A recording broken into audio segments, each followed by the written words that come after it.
outra que foi essa? Deus é bom. Glória a Deus. Meu Deus. Eu sabia que chegava lá a hora para elas orarem, mas não sabia que a luta era tanto assim. Que benção, hein? Pessoa nós ir pegar um avião e ir para outro país sem dinheiro, pela fé e Deus honrar, ainda trazer o filho dela, é Gabriel? Não, é Miguel. Trazer o Miguel, que bênção. Glória a Deus, né? Essa família. Deus, ele tem propósito em todas as coisas. Com certeza a Zoraida foi muito usada lá na família dela, né? Lá na Colômbia. E Deus, ele... Ah.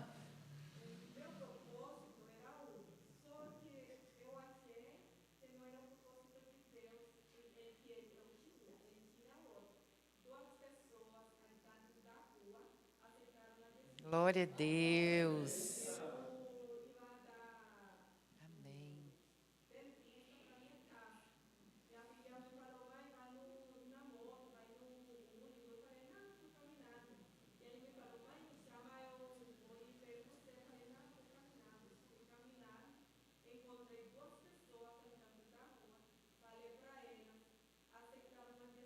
Que benção.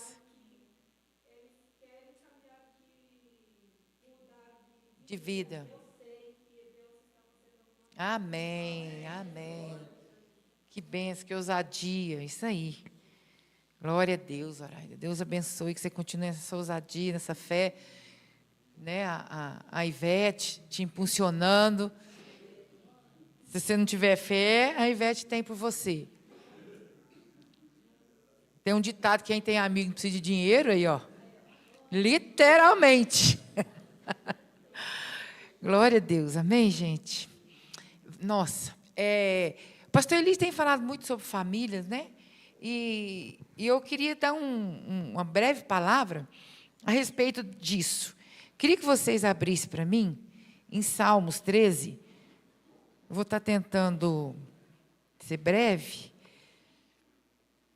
mas Salmo 13, a hora que você terminar, você olha para essa pessoa que está do seu lado e fala assim: você não é um crente bonitinho de domingo à noite. Você está aqui. Gente, que essa chuva vir numa igreja, tem que ser apaixonado por Jesus. Aleluia! É nós. O Ícaro está aqui na porta desde as 6 horas da manhã. E a chuva descia. Oh, meu Deus. Amém, gente? Salmos 13 diz assim, vou ler o verso 1 e 2, tá? Para a gente já encurtar. Até quando, Senhor, te esquecerá de mim? Será para sempre? Até quando esconderá de mim o teu rosto? Até quando estarei lutando em minha alma, com tristeza no coração cada dia? Até quando o meu inimigo se exaltará sobre mim? Essas palavras foram as palavras de Davi, do rei Davi. A gente percebe aqui, né, o autor dessas palavras, ele tinha na alma dele uma rejeição, um sentimento de rejeição e de abandono forte, porque ele diz: até quando, ainda fala, até quando, Senhor, te esquecerás de mim? Sentimento de abandono, né? De ser rejeitado. Até quando esconderá de mim o teu rosto? Como se Deus realmente pudesse esconder o rosto ou esquecer de alguém. Então aqui eu quero falar um pouco sobre um rei, sobre um homem que tinha um grande propósito, porém era um homem que veio de uma família disfuncional. O pastor Elis tem falado muito a respeito de famílias, de irmãos, de famílias, de irmãos. Aí eu peguei e falei assim, gente, aí no domingo no culto, eu falei, vamos tentar clarear o que é uma família. Aí a gente vem, né, para a igreja, a gente tem os nossos problemas, a gente vem para a igreja, formar agora uma família espiritual, né? Uns com sentimento de abandono, outros com sentimento de culpa, outros com sentimento de rejeição, outro quem não resolveu o perdão e às vezes está tá com o nervo à flor da pele, aí o Espírito Santo vem, vai nos moldando, né? E assim nós nos tornamos a cada dia família. O pastor Eli tem falado muito a respeito de família, e às vezes eu penso, meu Deus, um casamento que é 2 pessoas já é difícil, porque um tem um tipo de família, um tipo de valor, o outro também. Imagina nós, a diversidade que nós somos.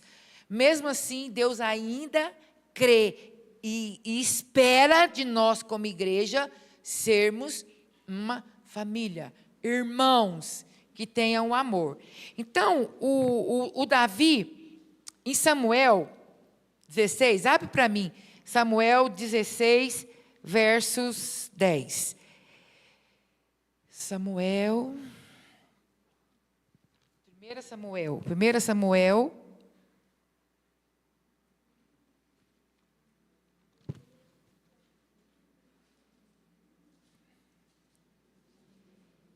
1 Samuel, versículo 16.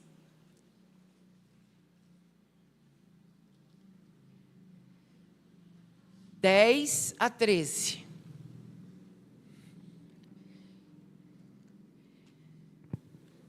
Diz o seguinte: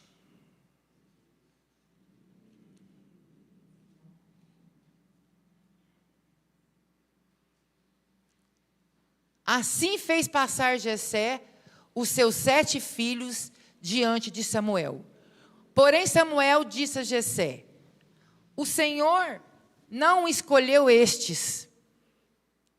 Perguntou Samuel a Jessé: acabaram-se os teus filhos? Ele respondeu: ainda falta o mais novo, o mais moço, o que está apacentando as ovelhas. Aqui a gente vê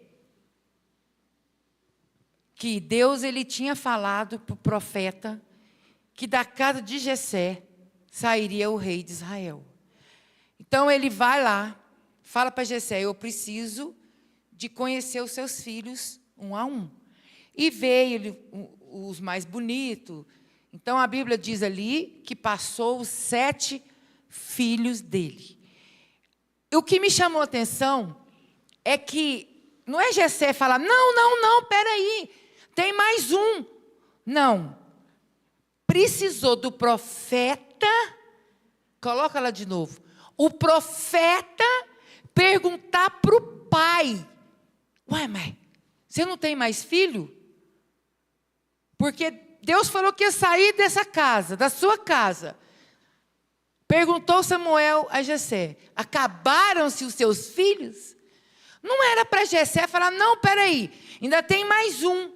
Precisou do profeta Samuel lembrar o pai, perguntar para ele se ele não teria mais um filho. Porque Deus não mente. Se Deus tinha falado que da casa de Jessé ia sair um rei, e ele já tinha mostrado todos os filhos, eu imagino a cabeça do profeta Samuel: mas peraí, Deus não erra. E já passou os filhos todos que ele me apresentou. E aí, Deus?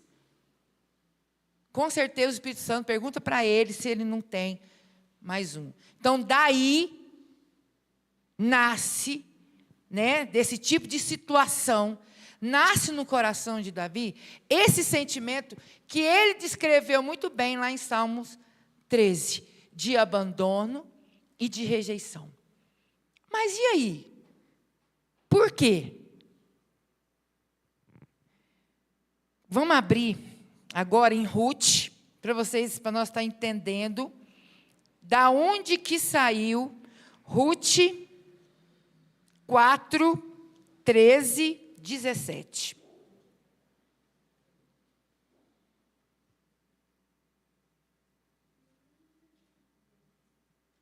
Ruth. Olha para você ver o que diz Ruth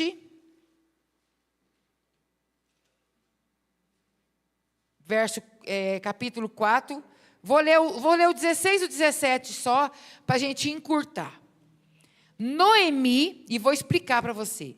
Noemi pegou o menino no colo e passou a cuidar dele. O 17. As vizinhas lhe deram nome, dizendo: nasceu um filho para Noemi, e o chamaram de Obed.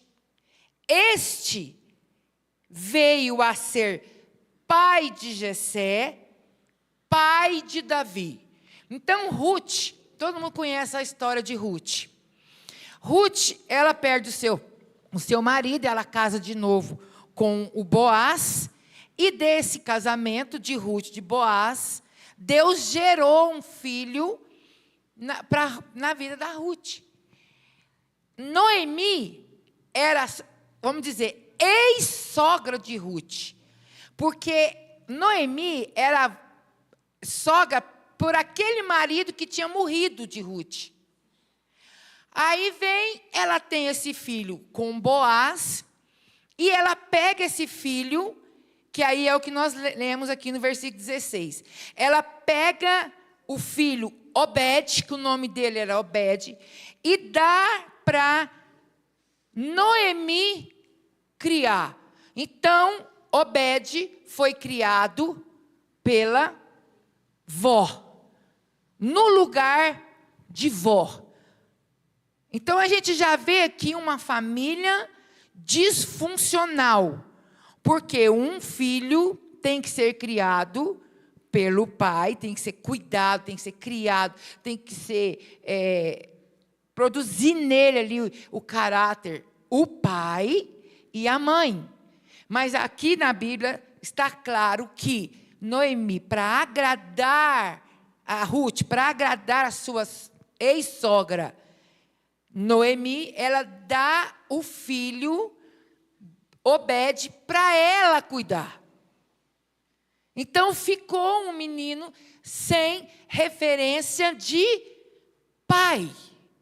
Ele não tinha uma referência, ele não foi criado dia a dia, vendo ali o pai tratar, Boaz, como ele tratava Ruth.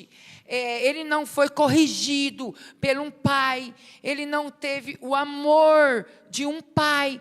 Por quê? O tempo inteiro ele foi cuidado pela Noemi, pela uma vó. Então ele ficou sem uma referência de paternidade. E Obed, ele casa e tem um filho. O nome do filho de Obed? Jessé. Jessé, o que tem um ditado que, filho, todo ser reproduz conforme a sua, como é que é, meu amor? Espécie. Então, se os meus problemas, geralmente, os problemas que geralmente eu vou passar para os meus filhos. Se eu tenho medo de trovão, quando dá um trovão, ai meu Deus, se Jesus não curar, né, gente? Eu falo quando Jesus não entrou na minha vida, me curou. Quando automaticamente o meu filho não nasceu com medo de trovão, mas ele vê uma mãe ou um pai com tanto medo que ele acaba falando, nossa, ele acaba esse medo transferindo. Da mesma forma, esse sentimento que foi transferido para a vida de Jessé e foi transferido para a vida de Davi. No entanto, se a gente lê a história de Davi, a gente percebe que Davi foi um grande rei, porém um péssimo pai, um péssimo esposo. Então, se a gente percebe o quê? Nós estamos falando sobre família, que a base, ele não teve a base. Então, Davi teve muitos erros. E, às vezes, a gente pensa, Davi era um mau caráter. Não, Davi não teve paternidade. Davi não teve uma família. Não teve um pai para olhar e ver como que é ser um pai. Sendo filho, a gente aprende a ser pai, sendo o filho primeiro. E ele, automaticamente, ele não conseguiu fazer esse papel de pai. E eu vou até dar alguns exemplos aqui, então, né?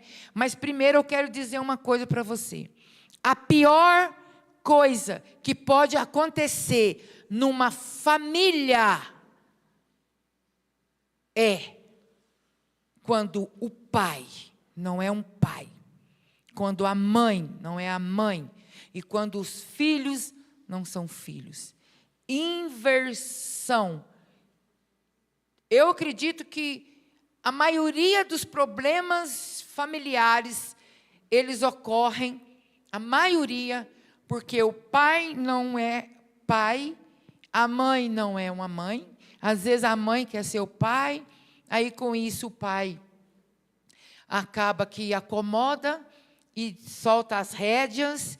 Os filhos, por sua vez, que era para aprender a obedecer, porque os filhos aprendem a obedecer a Deus, ele aprende obedecendo, os pais que ensinam os filhos a obedecerem a Deus, ensinando eles a obediência. Então, a pior coisa que pode acontecer é falta de posicionamento do seu papel dentro da sua família. Eu acho até que quem teria que estar pregando aqui para nós é a Vívia, porque ela que é a psicóloga, né? Quase que eu até chamo ela aqui, que eu falei, mas não sei se a Vívia aceitaria. Eu estou dando uma pincelada dentro daquilo que eu pesquisei, né? Então, eu achei muito interessante, porque a falta do papel dentro da família, isso também traz para dentro da igreja. Por isso que, às vezes, há tantos conflitos. Então, a primeira coisa que eu quero falar é, o que é uma família? A Bíblia diz, deixará o homem, seu pai e sua mãe, unir-se-á a sua esposa. Então, isso ali já está formando uma família. Então, nesse lugar de família, ali, então, vem os filhos, né? Que a Bíblia diz que é para multiplicar. E ali é um lugar de quê? Onde os pais dão amor, dão ensino, dão crescimento, e aonde que se ensina cada um na sua posição. Isso é família. Mas eu sou ousada em dizer que a família é um altar. A nossa família é um altar. Por quê? Porque o altar, eu até fiz uma pesquisa, o que é um altar? O altar espiritual, o altar físico, era onde se trazia sacrifício perfeito. Se fazia sacrifícios no altar perfeito a Deus. A nossa família é esse lugar. Aonde se levava ofertas que agradava-se a Deus. As pessoas levavam ofertas ao altar. A nossa família é esse lugar. E o lugar do encontro com Deus. O altar era o lugar aonde havia o encontro, no entanto, tinha aquele véu, que a presença de Deus está no altar. Então, a nossa família, nós temos que olhar a nossa família com esse entendimento. É um altar de Deus. É a presença, é onde eu encontro com Deus. Amém, gente? Então, Davi, ele foi um ótimo rei. Eu vou dar uns exemplos da consequência dessa disfunção, dessa falta de posição. Davi, ele teve um filho que chamava Amnon. Quem lembra desse filho?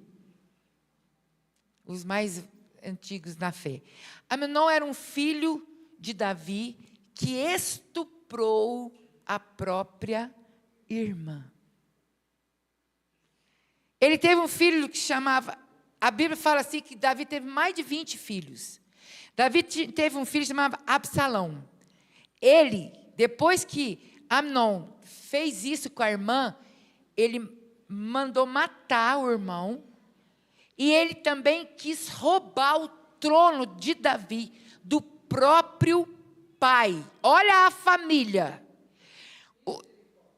Misericórdia. Quem falou? Misericórdia. Outro filho de Davi, Adonias. Adonias, quando Davi estava velho já, ele fez um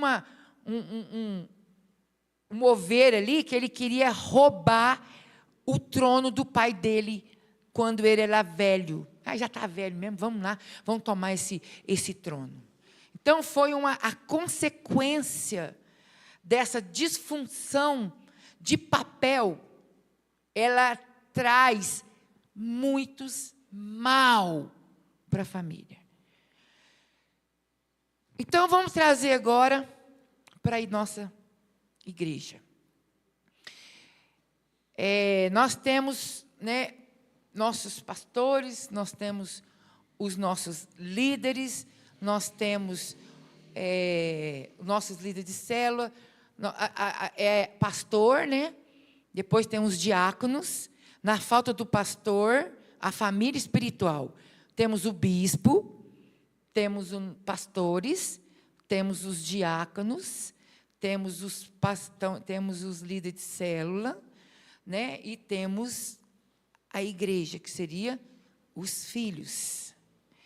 Então, quando realmente eu estou na minha posição, por isso que o amor fala assim, o amor tudo sofre. Vou te dar um exemplo.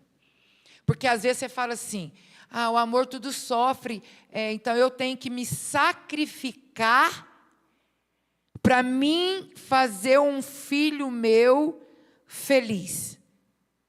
Isso não é amor. O amor é eu me sacrificar. Se for preciso falar um não,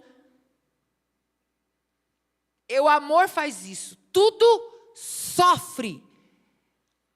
Eu, por exemplo, sofro muito. Eu vejo, às vezes, lá em casa, como família, o meu esposo enérgico com meus filhos, e depois ele fala, olha para você ver, você está sofrendo, mas está eu, como pai, ter que chamar a atenção de vocês, para fazer de vocês homens e mulheres de Deus com caráter. Então, tudo sofre não é sempre dizer sim. Tudo sofre é você não saber sua posição e estar na sua posição, custe o que custar. Isso é o tudo sofre, tudo crê, tudo suporta. Nós abrimos muito fácil a nossa posição dentro do corpo da nossa família e dentro do corpo da igreja também. Por isso que acontece, a gente acabou de ver o exemplo aqui de Davi. O avô dele saiu da sua posição. Olha que escadinha, que cascata. Até chegar Davi, um homem com um propósito lindo. Um homem que foi usado por Deus tremendamente. Um homem que foi usado de uma forma que a Bíblia, quantas pregações tem de Davi. Porém, questão familiar, ele não é um exemplo para ninguém. Então, nós temos que atentar. Nós estamos no ano da restauração. Que Deus restaure o seu lugar dentro do corpo de Cristo. Se você foi chamado para ser um braço, seja um braço. Se você foi chamado para ser a boca, seja a boca. Imagine o corpo, os olhos querendo ser a boca, os ouvidos querendo ser a mão. Aí, nesse lar, onde tudo está em ordem, nele as pessoas crescem. Eu até marquei. Um lar com harmonia, segurança e equilíbrio. Ou seja, as pessoas que fazem parte dessa família, onde cada um sabe o seu lugar, biblicamente, a Bíblia. Se você tem dúvida da sua posição na sua casa, se você tem dúvida da sua posição dentro da igreja, é porque você não está lendo a Bíblia. Porque está muito claro. Tem coisas que às vezes Deus dá algum tipo de opções. Tem outros que Deus não dá. Que Deus não dá é essa questão de posicionamento dentro das famílias. E está claro qual é o meu lugar. Qual é o lugar do pastor Elide como pai? Qual é o lugar dos filhos? Qual é o lugar de cada um dentro da igreja? Por que acontecem os conflitos? Porque o pastor não quer ser pastor, ele quer que o outro assuma a posição dele, já virou uma bagunça. Um líder não quer ser o líder, aí todo mundo manda, aí... Então, num lar onde cada um está dentro da sua posição, os filhos, que somos nós, os irmãos, a gente cresce num ar de harmonia. O que é harmonia? É um lugar onde ausência de conflito. Ou seja, nós temos diferença. Eu acho uma coisa, você acha. Eu gosto de uma coisa, você gosta de outra. Mas nós temos diálogo. Nós conseguimos, mesmo sendo diferentes, desde que não seja bíblico, né? Porque a Bíblia não tem jeito de ser diferente. Isso aqui é isso aqui, ponto. Mas nós conseguimos nos relacionar bem. Porque aonde cada um está no seu lugar como família espiritual, existe ausência de conflito e o lugar se torna um lugar agradável para estar.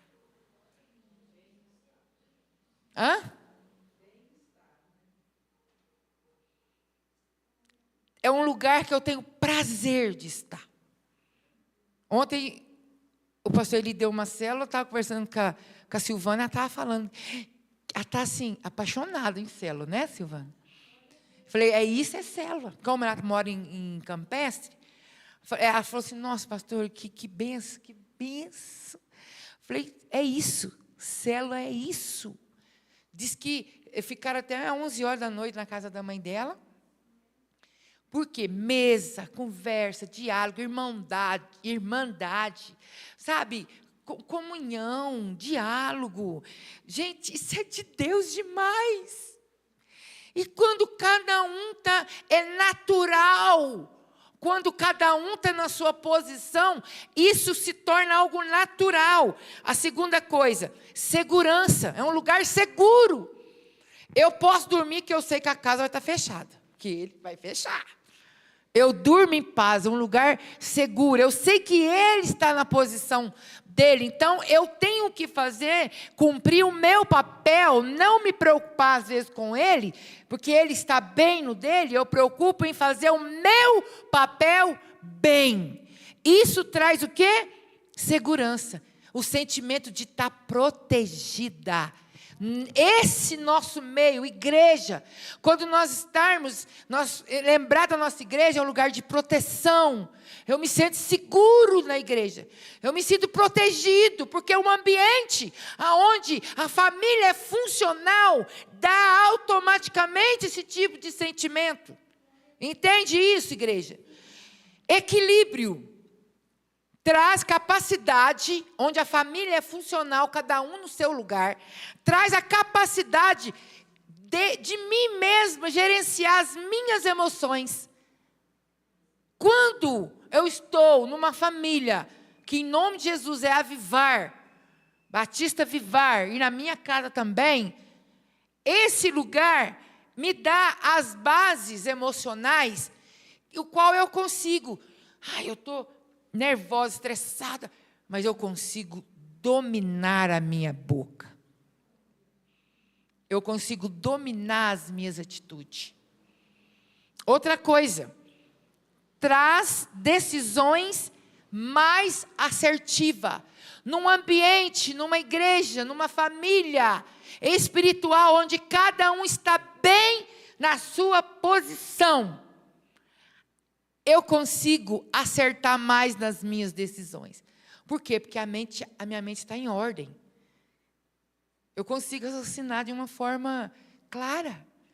Automaticamente, não está uma confusão na minha mente, as minhas decisões elas se tornam naturalmente mais assertivas. Eu acerto mais nas decisões que eu tomo. Traz equilíbrio nas minhas emoções. Entende, gente? E eu fazendo essa palavra, eu lembrei de um ditado que eu falava há um tempo atrás, né, quando as crianças eram pequenas. Eu falava assim, Deus, pregar é muito fácil. Eu quero ver agora eu ser mãe. eu quero ver agora. Por quê? Está aqui. Não é eu, é o Espírito Santo que fala. Quando nós estamos no lugar aonde é o Espírito Santo que nos usa, ou um lugar onde é um dom meu, igual o pastor Neto, por exemplo, ele toca um violão, que nem eu suviano e espancana. É o dom dele, é fácil. Agora eu quero ver, né, porque esse sempre foi meu desafio, eu quero ver, é nós, na hora que o Espírito Santo fala assim, e aí, você sabe o que você tem que fazer, faça, seja conforme a minha palavra te instrui a fazer. É nessa hora, gente, eu posso ser muito usada por Deus aqui, muito usada, Deus pode revelar corações aqui, e eu realmente ser uma bênção na sua vida, mas há uma diferença muito grande de ser usada por Deus e ser uma mulher de Deus. Uma mulher de Deus eu sou quando eu realmente entendo isso aqui que foi pregado. Eu sei o que eu tenho que fazer, eu sei o meu papel, eu sei o que a Bíblia diz que eu tenho que ser e fazer, qual é a minha posição diante da minha família, diante da minha igreja, diante do meu trabalho, diante de uma sociedade, e eu busco estar nesse lugar. Aí que eu quero ver. Aí que eu vou demonstrar realmente que eu sou uma mulher de Deus, que eu sou transformada, que eu não sou somente usada por Deus, mas eu realmente tenho o Espírito de Deus, dou liberdade para ele trabalhar na minha vida e me transformar em nome do Senhor Jesus. Então, o objetivo dessas tantas vezes pregações que o pastor Elídio tem falado, de ter essa família com esse nível de aonde nós estamos em harmonia, segurança, sentindo segura, e um lugar que nos dá equilíbrio emocional, você precisa, em nome de Jesus, saber o seu lugar, respeitar o que está acima de você, e ser usado também para aqueles que estão no seu nível ou abaixo de você. Saber o seu lugar. Esse é o lugar seguro. Eu fui criada num lugar onde a minha mãe que mandava. Meu pai mesmo nos ensinou. Pai, pode ir? Pergunta à mãe. Pai, pode fazer? Pergunta à mãe. Então, eu cresci num lar que quem mandava era mulher. E aí? E aí?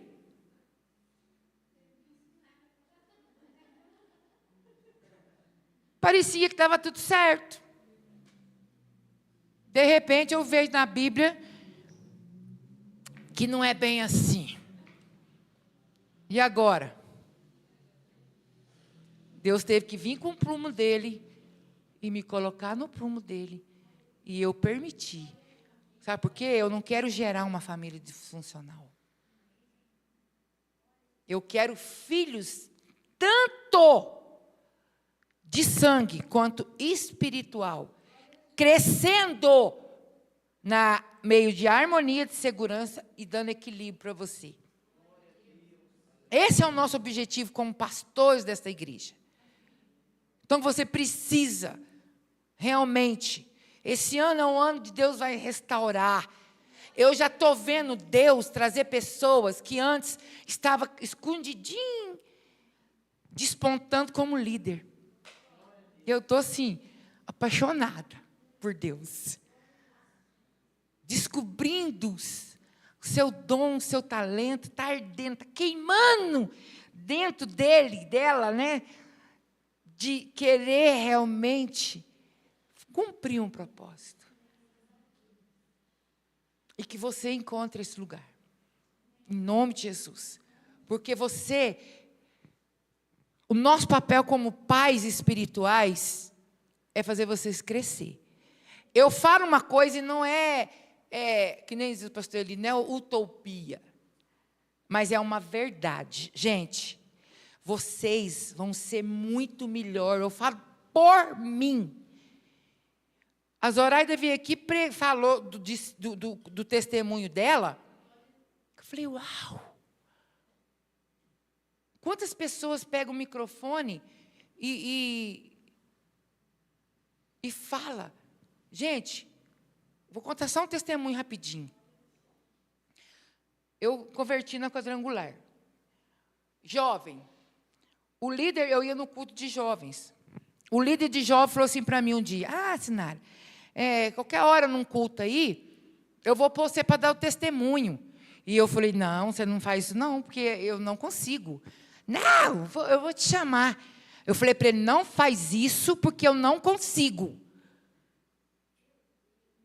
E ele não levou em conta minhas palavras. Você sabe o que eu fiz, gente? Nunca mais eu fui no culto de jovens.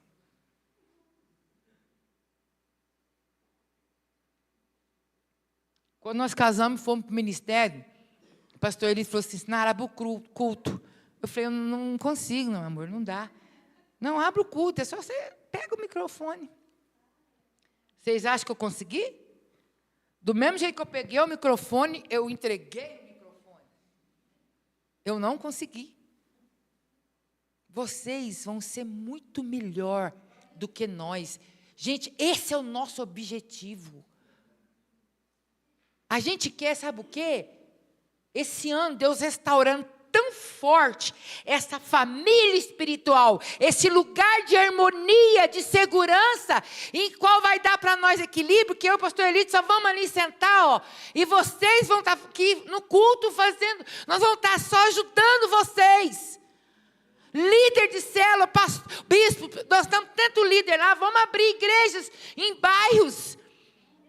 Vamos abrir igreja lá no Country Club, vamos abrir igreja lá, uma no Conjunto e uma no Esperança, de tanto líder, de tanta gente que está preparada para esse lugar. Esse é o nosso objetivo. Você entende isso? Deixe ser restaurado por Deus. Entenda qual é o seu lugar, a sua posição. E melhore nessa posição. Seja bom nessa posição. Se é para ser mãe, seja a melhor mãe que você puder. Dentro da igreja, um líder de célula, seja o melhor líder que você puder. Se você é um discípulo de alguém, está numa célula, honre o seu líder de célula o melhor que você puder. Dê o melhor dízimo que você puder. Seja excelente na posição que Deus te deu. Seja a melhor esposa, melhor mãe, melhor filha que você puder. Hoje eu fui na minha mãe. Ela falou assim para mim, aquilo me chocou, que eu acordei, fui lá.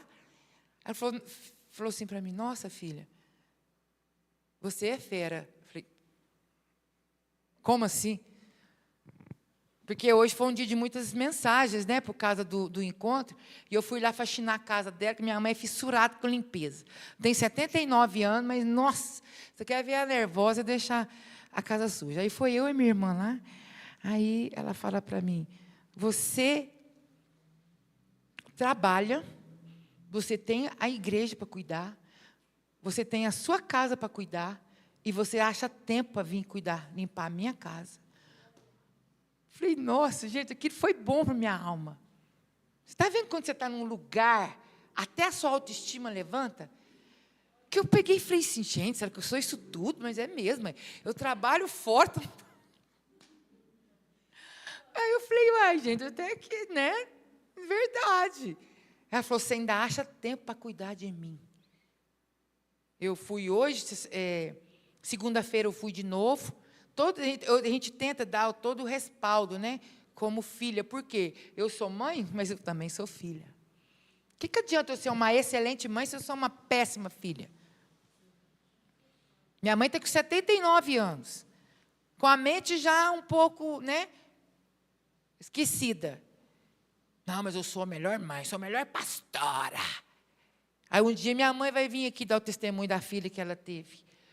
Ou, se ela não vier, Deus está vendo. Isso que importa para mim. Você entende isso? Em nome de Jesus. Família, posição, seu lugar. Seja o melhor marido que você puder. O amor tudo sofre. Ah, mas é mais fácil deixar ela mandar. Você, então, não está cumprindo a palavra que fala que o amor tudo sofre, tudo suporta. Isso é um amor tudo suporta. Isso é um amor tudo sofre. Ah, mas meu filho quer um celular iPhone 17. Não. Isso é um amor que tudo sofre. Por mais que esteja doendo. Uma vez na Piuí, uma escola chamou um psicólogo para ensinar os pais que tinha dinheiro em conta para falar isso. Seu filho vai pedir o iPhone. Eu sei que vocês têm um dinheiro na conta, mas não dê. Achei aquilo fantástico. Uma escola particular chamou um psicólogo, chamou todos os pais, para o psicólogo fala não para os seus filhos. Sofra, mas fala não para os seus filhos. Porque nós nunca tivemos muita condição mesmo, né? Mas tinha muita gente que tinha. E ele falou, não dê. Dê presente para o seu filho no aniversário, no Natal e Dia das Crianças. Ponto. Isso é tudo sofre, tudo suporta. Tudo crê. Entende, gente? Eu, por mim, tudo pode. Vamos, é nós. Mas eu tenho também que entender que isso não é amor. Entende? Amém? Amém. Glória a Deus. Aleluia. O pastor Neto e a pastora Carol já tiveram que ir para Andradas, né? Acho que eles vão fazer o louvor lá, né? Começou a reunião de pastores e líderes lá em Andradas. Esse ano foi em Andradas. Amanhã vai ser reunião para liderança. E sábado vai ter os 12 horas de adoração. Quem vai dar o recado?